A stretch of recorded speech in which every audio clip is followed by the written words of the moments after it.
నమస్కారం. శ్రీనిలయం కార్యక్రమానికి స్వాగతం.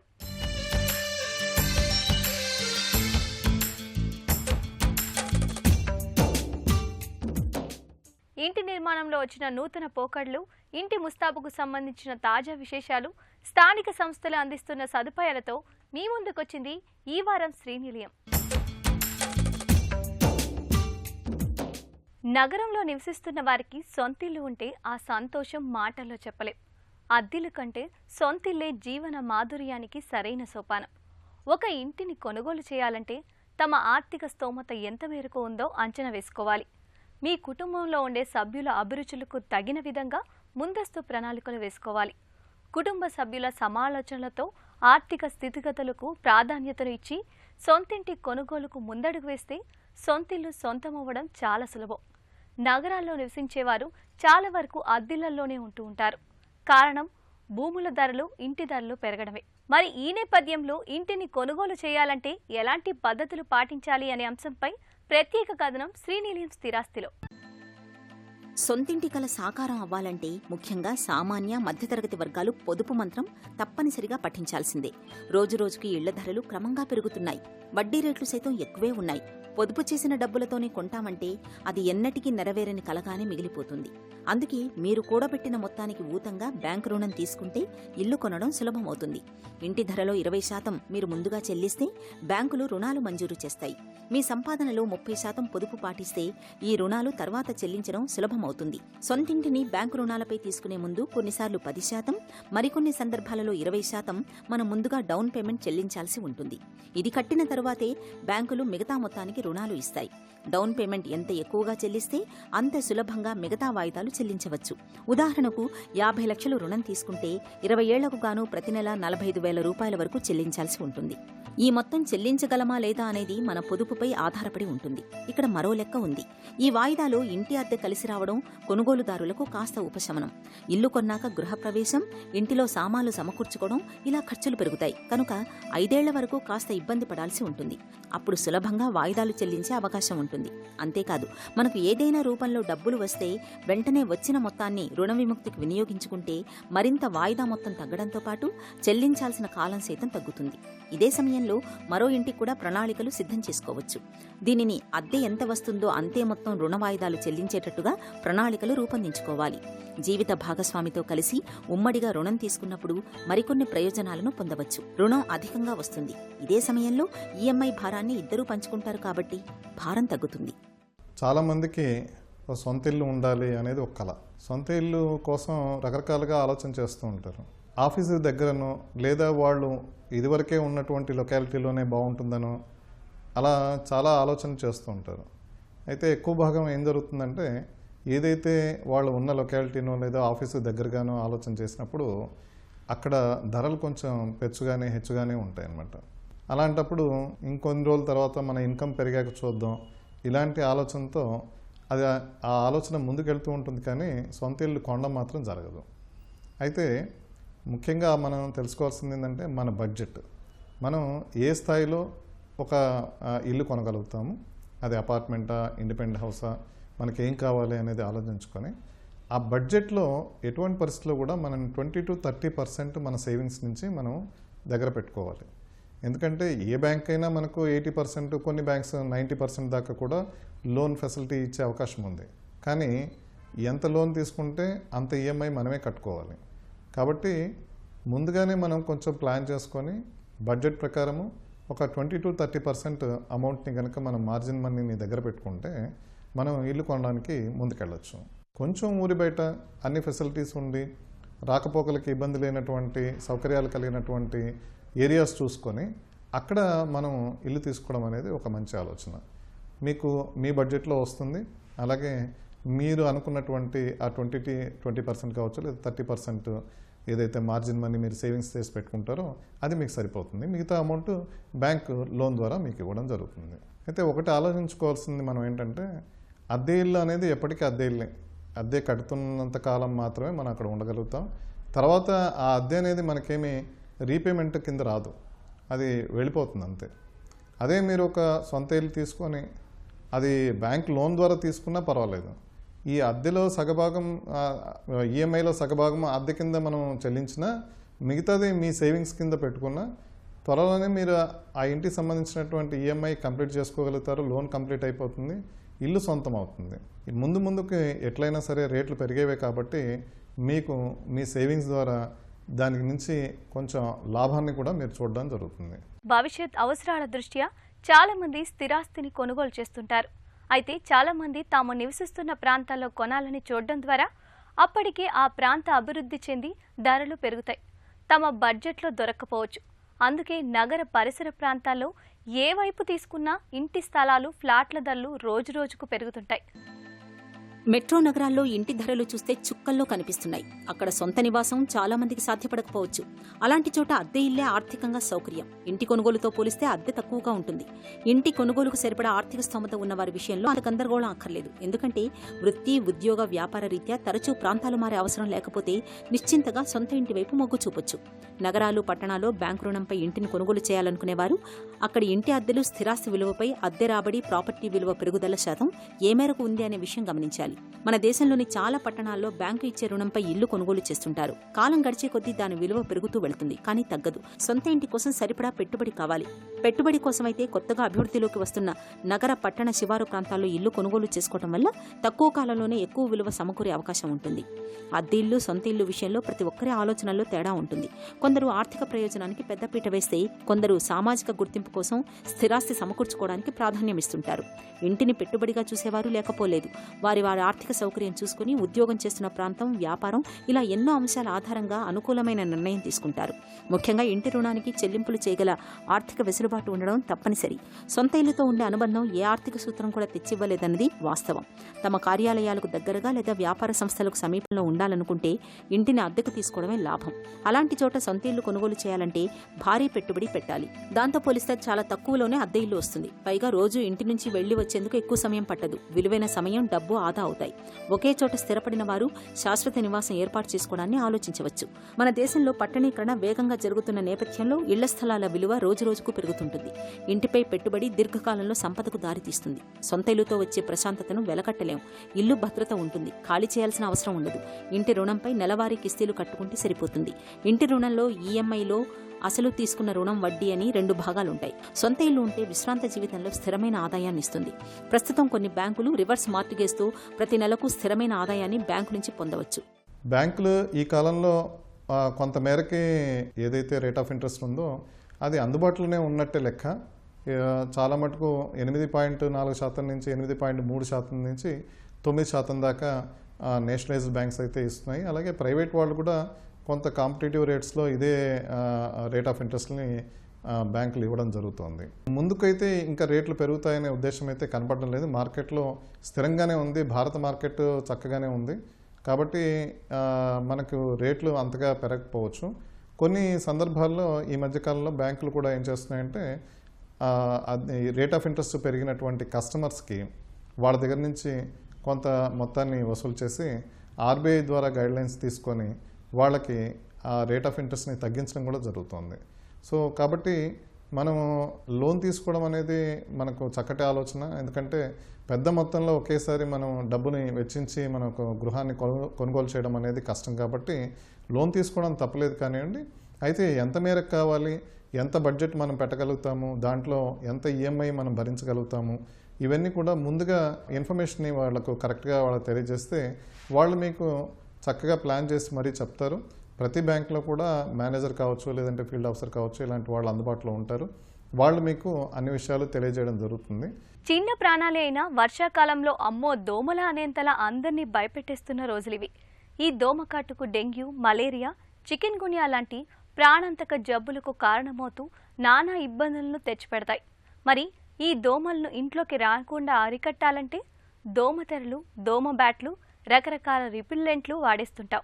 అందుకే ప్రస్తుతం చిన్న దోమ తెచ్చిపెట్టే పెద్ద అనారోగ్యాన్ని తప్పించుకోవడానికి మనం నిత్యం వాడే వస్తువులు, దుస్తుల్లోనే ఎన్నో యాంటీ మస్కిటో రిపిల్లెంట్లు వచ్చేశాయి. వీటితో పాటు అల్ట్రాసోనిక్ వేవ్స్ దోమల్ని తరిమికొట్టే వాచీలు వచ్చాయి. ఇంకా బైకు, కారు తాళం వేసుకునే కీచైన్ల లాంటి వాటిల్లోనూ యాంటీ మస్కిటో రిపిల్లెంట్లు మార్కెట్లోకి వచ్చాయి. అయితే వీటన్నిటికీ మించి మనం ఇంట్లో ఉన్న సహజ సిద్ధమైన పదార్థాలతోని దోమల నుంచి రక్షణ పొందొచ్చని నిపుణులు చెబుతున్నారు. అదెలాగో ఇప్పుడు చూద్దాం. వర్షాకాలం వచ్చిందంటే చాలు దోమలు, క్రిమికీటకాలు ఇంట్లోకి ప్రవేశించి తమ ప్రతాపాన్ని చూపిస్తాయి. వీటిని నివారించేందుకు ఇంట్లో మనం చేసే ప్రయత్నాలు అన్నీ ఇన్ని కావు. అందుకే మన ఇంట్లో ఉన్న సహజ సిద్ధమైన పదార్థాలతోనే దోమల నుంచి రక్షణ పొందొచ్చని నిపుణులు చెప్తున్నారు. సాధారణంగా దేవుడికి హారతిచ్చేందుకు కర్పూరం వాడతాం. కానీ ఒక చిన్న ప్లేట్లో కర్పూరాన్ని తీసుకొని మూసి ఉన్న గదిలో కనీసం 30 నిమిషాల పాటు ఉంచినట్లయితే ఆ వాసనకు దోమలు రాకుండా ఉంటాయట. అందరి వంటింట్లో వెల్లుల్లి కనిపిస్తుంది. వీటిలో దోమలను నివారించే చాలా ఔషధ గుణాలున్నాయి. కొన్ని వెల్లుల్లి రబ్బలను దంచి వాటిని నీళ్లలో వేసి బాగా మరిగించాలి. తర్వాత ఆ ద్రావణాన్ని ఇంటి చుట్టూ పిచికారీ చేయాలి. ఇలా చేస్తే ఇంట్లోకి దోమలు రాకుండా ఉంటాయి. లావెండర్ నూనె వాసనను దోమలు భరించలేవు. అందువల్ల దీనిని దోమల నుంచి రక్షణగా ఉపయోగించుకోవచ్చు. ఇంట్లోనూ పరిసర ప్రాంతాల్లో లావెండర్ నూనెను పిచికారీ చేస్తే దోమలు దరిచేరవు. పుదీనా వంటల్లో సువాసన కోసం ఎక్కువగా వాడతాం. ఈ ఆకులంటే దోమలు ఆమడ దూరం ఎగిరిపోతాయి. దీనిలోని ఔషధ గుణాలు పరిసరాల్లో ఉండే దోమలను నివారిస్తాయి. ఇంట్లో ఏదో ఒక మూల పుదీనా ఆకుల్ని గాని లేదా పుదీనా ఆయిల్ను ఉంచినట్లయితే దాని నుంచి వెలువడే పరిమళం వల్ల దోమలు దరిచేరవు. దోమల నుంచి కాపాడుకోవడానికి 2 రకాలుగా పనిచేయాలి. మొదటిది, ఇంటి పరిసరాల్లో దోమలు పెరిగే పరిస్థితులు లేకుండా చూసుకోవడం. ఇందుకోసం మొక్కల్లోనూ పెంపుడు జంతువుల కోసమో పక్షుల కోసమో పెట్టిన పాత్రల్లోనూ నీరు నిల్వ ఉండకుండా ఎప్పటికప్పుడు తాజా నీటిని పోయాలి. వీధుల్లో పారేసిన కొబ్బరి చిప్పలు, టైర్లు, పాత సామాన్లు, చెత్తల్లోనూ వానాకాలంలో నీరు చేరితే దోమలు గుడ్లు పెడతాయి. రెండోది, వాటిని ఇంట్లోకి రానివ్వకుండా చూసుకోవడం. అంటే తెల్లవారుజామున, సాయంత్రం చీకటి పడే వేళ దోమలు చురుగ్గా ఉండే సమయం. ఒక హౌస్ కానీ, ఒక కమర్షియల్ కానీ, ఒక రెసిడెన్షియల్ కానీ ప్లాన్ చేసేటప్పుడు సాధారణంగా స్కేల్ ఆఫ్ ద ప్రాజెక్ట్ పెద్ద అయ్యేసరికి వాటర్ బాడీస్ కానీ, ల్యాండ్స్కేపింగ్ కానీ, ఫ్రంట్ యార్డ్ కానీ, బ్యాక్ యార్డ్ కానీ అలాంటివి ప్లానింగ్లో ఉంటూ ఉంటాయి. అవి ప్లాన్ చేయటం ఎంత సులువో దాన్ని మెయింటైన్ చేయటం అంత కష్టం. ఒక వాటర్ బాడీ ఉంది అని అంటే దాన్ని ఎప్పుడూ కూడా లైక్ స్విమ్మింగ్ పూల్ కానివ్వచ్చు, పాండ్ కానివ్వచ్చు, ఎంట్రన్సెస్లో ఉండే ఐటమ్స్ కానివ్వచ్చు, అలాంటి వాటికి ప్రాపర్ కవర్ ఉండాలి. దాని చుట్టూ కూడా పరిశుభ్రత ఉండాలి. పరిశుభ్రత ఉన్నట్లయితే దోమలు కానీ, ఇతరత్ర ఇన్సెక్ట్స్ కానీ, కాక్రోచెస్ కానీ అలాంటి వాటి వల్ల మనకి ఇబ్బందులు రావు. ఎల్లవేళలా దాని మెయింటెనెన్స్ కష్టం అవుతుంది కాబట్టి అది మనకి అత్యంత చేరువలో ఉండేలాగా, అత్యంత ఈజీగా క్లీన్ చేసుకునే మెటీరియల్స్ వినియోగం ద్వారా మనం దాన్ని అచీవ్ చేయొచ్చు. కన్స్ట్రక్షన్లో ఇంకొక విభాగం ఏంటంటే, మనం ఎక్కడా కూడా స్టాగ్నెంట్ వాటర్ అనేది లేకుండా గనక ప్లాన్ చేసుకున్నట్లయితే 50% వరకు మనం ఇలాంటి దోమలు వగైరా ప్రాబ్లమ్స్ని అడ్రస్ చేసిన వాళ్ళం అవుతాం. లైక్ ఇప్పుడు మన విండోస్ ఉన్నాయనుకోండి, లేదా డోర్స్ ఉన్నాయనుకోండి, ఆ డోర్స్ అండ్ విండోస్ మీద సజ్జాస్ ఉంటాయి. ఎందుకు? ఎండ నుంచి, వాన నుంచి ప్రొటెక్షన్ కోసం. ఆ సజ్జ అనేది ప్రాపర్గా 90 degreesలో ఉంటే వాటర్ స్టాగ్నెంట్ అయ్యే అవకాశం తక్కువ. సమ్టైమ్స్ ఏమవుతుందంటే డిజైన్లో భాగంగా అలాంటి ప్రొజెక్షన్స్లో ప్లాస్టరింగ్ సరిగ్గా చేయకపోయినా, లేకపోతే యాంగిల్ అనేది ఇన్వర్డ్గా ఉన్నా, అంటే అవుట్వర్డ్గా ఉండాల్సిన యాంగిల్ ఇన్వర్డ్గా ఉంటే వాటర్ పడినప్పుడు కానీ, వానలు పడినప్పుడు కానీ అక్కడ వాటర్ స్టాగ్నేట్ అయ్యే అవకాశం ఉంది. అది మనకి కనబడదు, దాన్ని మెయింటైన్ చేయడం కూడా చాలా కష్టం. అలాంటి చోట్ల ఇలాంటి దోమలు డబుల్ త్రిబుల్ అయ్యే అవకాశం ఎక్కువగా ఉంటుంది. సో మనం ఎప్పుడు కూడా సజ్జాస్ అలాంటివి ప్లాన్ చేసినప్పుడు వీలైనంతగా ఫ్లాట్గా ప్లాన్ చేసుకోండి, లేదంటే అవుట్వర్డ్ స్లోప్ తోటి ప్లాన్ చేసుకోండి. అలాంటప్పుడు వాటర్ అంతా కూడా సులువుగా జారిపోయి బయటికి ఎస్కేప్ అయిపోతాయి. ప్లస్ చాలాసార్లు మనం పెంకులతోటి రూఫ్ చేసుకున్నప్పుడు కానీ, ఈ సజ్జాస్ కానీ కంటిన్యూస్గా లాంగ్ డిస్టెన్స్ ఉన్నప్పుడు గటర్స్ ప్లాన్ చేస్తూ ఉంటాం. సో దాట్ ఆ ఓవర్ఫ్లో వాటర్ అనేది గటర్లో పడి గటర్ గుండా బయటికి ఎస్కేప్ అవుతుంది. గటర్స్లో కూడా 2 రకాలు ఉన్నాయి. ఓపెన్ గటర్స్ ఉన్నాయి, క్లోజ్డ్ గటర్స్ ఉన్నాయి.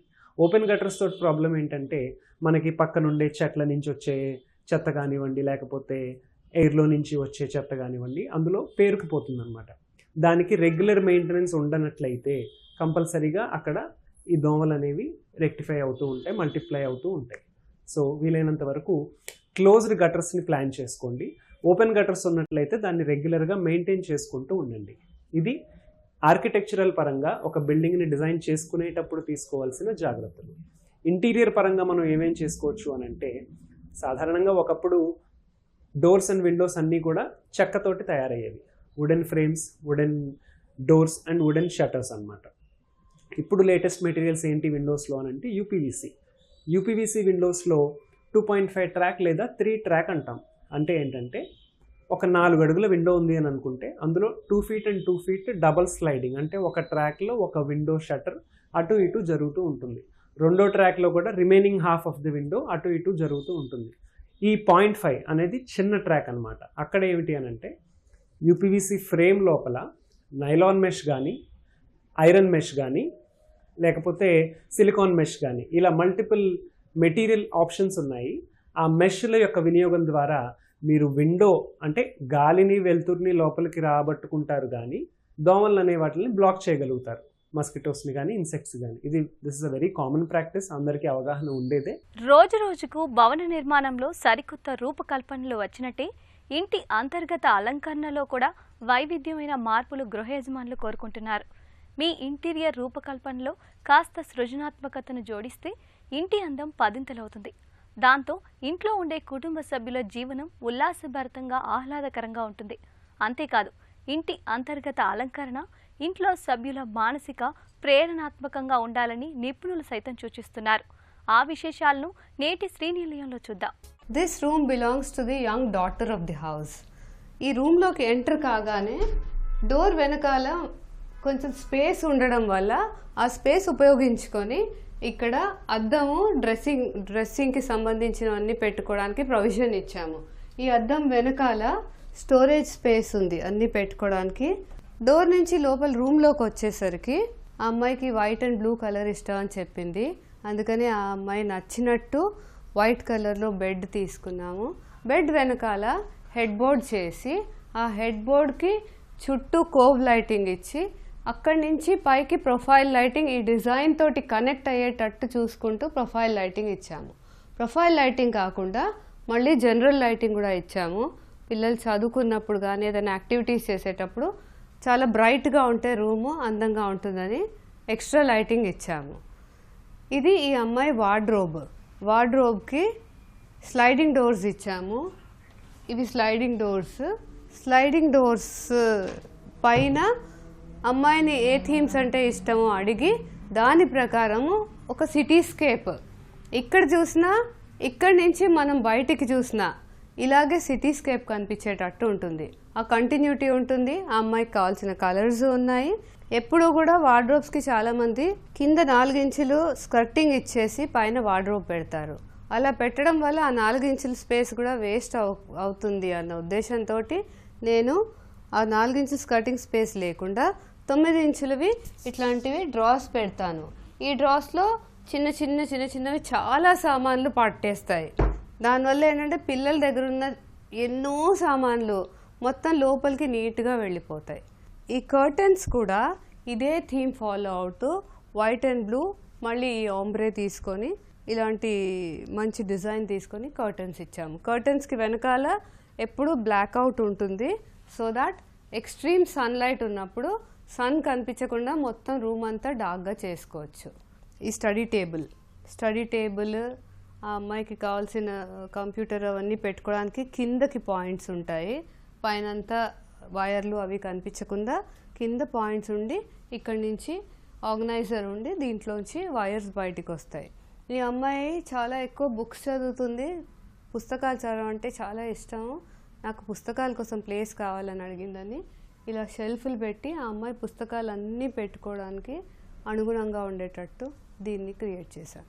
ప్రతి రూమ్ కూడా ఆ రూమ్లో ఉండే వాళ్ళకి ఓన్ హ్యావెన్ లాగా ఉండాలి. It should be their own individual compact space. అలా క్రియేట్ చేసిన స్పేస్ ఇది. This is the master bedroom of the house. A very nice spacious room. వాళ్ళకి ఇక్కడ బయట ఒక వార్డ్రోబ్ ఇచ్చాము. This is done in a ethnic style. ఆవిడకి ఇలాంటి బెడ్ కావాలి అని అన్నారు. దానికి బ్యాక్ డ్రాప్ అయితే ఇలా ఎథనిక్గా తీసుకుంటే బాగుంటుందని ఇలాంటి బ్యాక్ డ్రాప్ చేయడం జరిగింది. ఈ రూమ్లో కూడా వేరే రూమ్లలాగా మంచి పెద్ద పెద్ద విండోస్ ఉన్నాయి. ఈ కర్టన్స్ కూడా ఈ రూమ్కి థీమ్కి అనుగుణంగా తీసుకున్నాము. It's in a very muted shades which is apt for a master bedroom with lot of self design in it. రిలాక్స్డ్గా వాళ్ళు ఇక్కడ కూర్చొని దే కెన్ ఈవెన్ వర్క్ కావాలంటే, లేకపోతే కూర్చొని they can have interesting conversations అలా ఉండేటట్టు క్రియేట్ చేసిన చిన్న స్పేస్, ఎస్థెటిక్గా క్రియేట్ చేసిన స్పేస్ ఇది. ప్రతి ఒక్కళ్ళు ఇప్పుడు నన్ను వర్క్ ఫ్రమ్ హోమ్ కోసం ఒక ఆఫీస్ స్పేస్ కావాలి ఇంట్లో అని అడుగుతున్నారు. ఇంట్లో వర్క్ చేయడానికి ఒక డెడికేటెడ్ ఆఫీస్ స్పేస్ కావాలి అని అడిగారు. అదే కాకుండా ఇదే స్పేస్ని వాళ్ళు ఎంటర్టైన్మెంట్ కోసం కూడా యూజ్ చేస్తామని అడిగారు. దానివల్ల క్రియేట్ చేసిన స్పేస్ ఇది. ఈ ఆఫీస్ స్పేస్లో బుక్స్ కోసం ర్యాక్స్ ఉన్నాయి, స్టోరేజ్ షెల్ఫ్స్ ఉన్నాయి, ఫుల్ ర్యాక్స్ బుక్స్ కోసం కూడా క్రియేట్ చేసాము. దీనికి మంచి లైటింగ్ ఇచ్చాము. ఈ లైటింగ్తో పాటు బ్యాక్గ్రౌండ్ లాగా వాల్ నుంచి సీలింగ్ వరకు వెళ్ళే వాల్ పేపర్ ఇచ్చాము. అలాగే wall to ceiling lighting in a nice different pattern ఇచ్చాము. వీళ్ళకి ఇక్కడ కూర్చోడానికి మంచిగా సీటింగ్ ఉంది, ఎంటర్టైన్మెంట్ కోసం టెలివిజన్ అవి ఇచ్చాము. అలాగే వర్క్ చేసుకోవడం కోసం డెడికేటెడ్ ఆఫీస్ స్పేస్ కూడా ఇచ్చాము. దీనివల్ల ఏంటంటే ఇక్కడ విదౌట్ ఎనీ డిస్టర్బెన్స్ వర్క్ చేసుకునే ఆప్షన్ ఉంది. ఇంటి ఓనర్ ఫ్రెండ్స్ వాళ్ళు అందరూ వచ్చినప్పుడు ఇక్కడ కూర్చొని రిలాక్స్ అయ్యి ఎంజాయ్ చేసే స్పేస్ కూడా అయిపోయింది ఇది. ఈ రూమ్ హైలైట్ ఏంటంటే దాని లైటింగ్. ఆ లైటింగ్ వల్ల చాలా ప్లెజెంట్ అట్మాస్ఫియర్ ఇక్కడ క్రియేట్ అయింది. ఇది నేటి శ్రీనిలయం. ఈ కార్యక్రమానికి సంబంధించిన అభిప్రాయాలు, సందేహాలు మాకు తెలియజేయండి. మా చిరునామా Srinilayam, ETV Ramoji film city, Hyderabad 501512. మా ఈమెయిల్ అడ్రస్ srinilayam@etv.co.in. మరికొన్ని తాజా అంశాలతో వచ్చే వారం మళ్ళీ కలుద్దాం. అంతవరకు సెలవు, నమస్తే.